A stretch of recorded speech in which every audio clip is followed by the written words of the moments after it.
Bienvenidos a Pampeanidad Sur. El interior habla, esta propuesta en la televisión pública de todos los pampeanos que nos lleva a recorrer el sudeste de la provincia de La Pampa. Comenzamos aquí nuestra recorrida en la localidad de Macachín porque allí el jueves se realizó un conversatorio sobre sequías e inundaciones en el territorio pampeano organizado por Macachín Municipio, la Universidad Nacional de La Pampa en el territorio y también la Asamblea por los Ríos Pampeanos. El disertante fue el profesor en Historia y Geografía Raúl Hernández, que también fue parte de la Administración Provincial del Agua entre los años 1978 y 1991. Con él, el primer diálogo en este comienzo de Pampeanidad Sur. En principio, la idea es hablar de temas ambientales que han afectado a La Pampa en distintos sitios, en distintos momentos, pero dos de ellos son los más impactantes, que son las sequías y las inundaciones.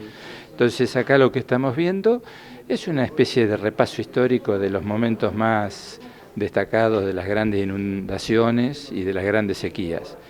Acá, sobre todo en esta región, ¿no es cierto?, se notó muchísimo la sequía de los años 30, debido al gran despoblamiento que se produjo, a la cantidad de gente que perdió los campos porque el banco no era tolerante como era ahora, remataba y chao, y la gente se tenía que ir. Incluso algunos de la colectividad alemana del Volga se fueron al Chaco, ¿no? Así que se perdió muchísima gente. Y el otro tema, que son las inundaciones recurrentes que han ocurrido sobre todo en el noreste, aunque a ustedes acá también les tocó, ¿no es cierto? Y es dar un poco de referencia sobre qué obras se han hecho, cuáles son las perspectivas y qué esperar en este mundo que está anunciando un cambio climático global, ¿no es cierto?, que va a repercutir, o ya está repercutiendo, de una manera u otra. Entonces eso es más o menos en apretada síntesis la charla de hoy. Bueno, los registros de estas inclemencias y de estos fenómenos, ¿desde cuándo se tienen? En lo que atañe a las precipitaciones, lamentablemente arrancan en 1921, que son los datos que se recopilaban en las estaciones de ferrocarril. Las estaciones eran las, digamos, encargadas de llevar ese registro, y cuando se produce la provincialización y a su vez el cierre de algunos ramales, pasó a hacerse cargo la policía de la provincia. Hoy en día se han agregado nuevos sitios de registro, sobre todo en el oeste, donde no había ningún tipo de dato. Ahí recién arrancan los primeros datos para 1963, 64. Y bueno, ahora a partir, ¿no es cierto?, de estas estaciones automáticas y eso que se van poniendo, que es una cosa mucho más sencilla que lo que era antes, vamos obteniendo mucha más información. Pero en lo que atañe a lluvia era muy difícil poder merituar así cuáles eran los valores medios, cuáles los extraordinarios, la recurrencia, toda una serie de problemas que había con eso.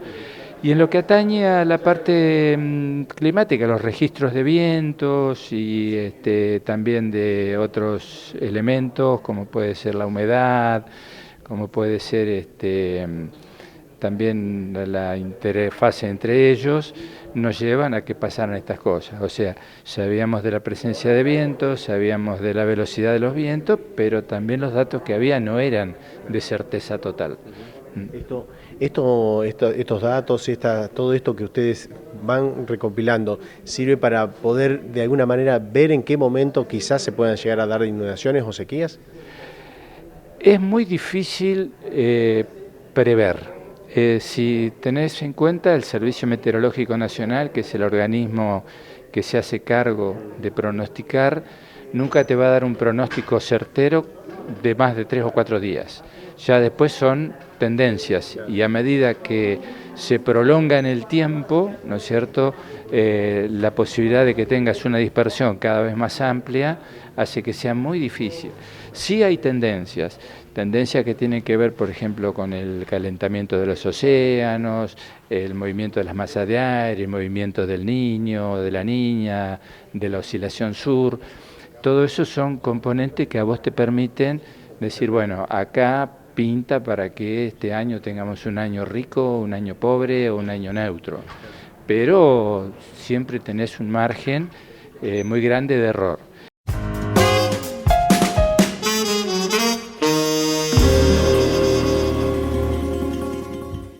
Seguimos en este conversatorio y tiene que ver ahora con parte de la organización de quienes estuvo también como moderadora de este conversatorio. Estamos hablando de Pamela Prats, que hoy forma parte de la Secretaría de Recursos Hídricos de la provincia y también es docente en la Facultad de Ciencias Exactas y Naturales. Con ella también dialogamos aquí en Pampeanía Sur, que pertenece a la Cátedra Libre Extracurricular de los Recursos Hídricos Pampeanos, que es de la Universidad Nacional de La Pampa. ¿Sí? Estamos en sede de su territorio, una de las sedes de la universidad, y a través de la cátedra hacemos este recorrido en distintas localidades, en distintos encuentros durante el año, donde abordamos temas vinculados a la temática hídrica pampeana y en general global también, ¿no?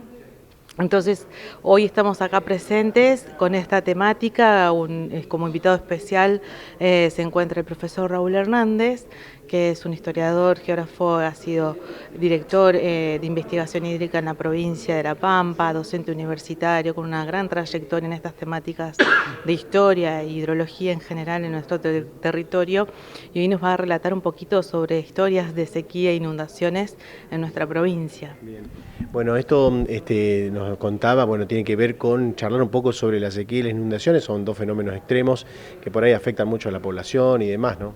Exactamente, sí, son situaciones que a veces acontecen, dependen de los ciclos hidrológicos, de mayores precipitaciones o épocas de menores precipitaciones vinculadas a la sequía, con ciclos que son intermitentes en general, y bueno, que tienen que ver con situaciones en general naturales y otras que están siendo mucho más visibles y extremas en presencia de estado que escuchamos normalmente ahora, que es la cuestión del cambio climático. Bueno, esto es importante sobre todo para la gente del campo, gente que está en la parte de emergencias, para gente que obviamente tienen algunos puntos, digamos, que son difíciles por ahí de llevar con estas situaciones climáticas, ¿no? Digo, porque tienen que trabajar o tienen en el campo, por ejemplo, es importante. Claro, sí, generalmente estas situaciones extremas nos interpelan, nos posicionan en un lugar y decimos qué hacemos, cómo lo resolvemos, ¿no?